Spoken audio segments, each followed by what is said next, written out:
Les liens qui unissent le Gabon et la Chine sont caractérisés par une amitié sincère, la confiance et l'estime.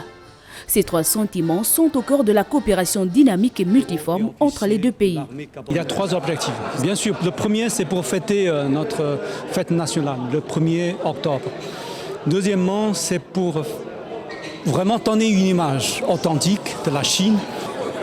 Le troisième objectif, je voudrais profiter de cette occasion de bien connaître les Gabonais de tous horizons pour, vous savez, tisser des liens de coopération et d'amitié et tout ça. Donc je pense que cette réception déjà remplit les trois tâches sont déjà bien remplies.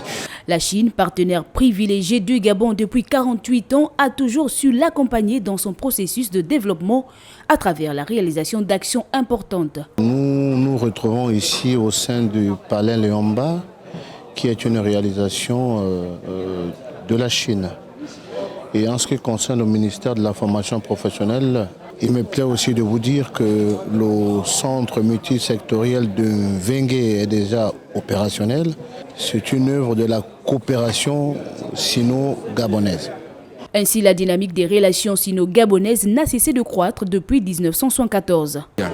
En 50 ans, la Chine a fait un bond extraordinaire en matière de développement. C'est un exemple à suivre. C'est un modèle pour les pays sous-développés. La Chine est un pays exceptionnel et que le Gabon a intérêt à suivre dans tous les domaines de compétences. La fête nationale chinoise est célébrée chaque année le 1er octobre et on commémore la fondation de la République populaire de Chine après la guerre civile opposant les nationalistes et les communistes.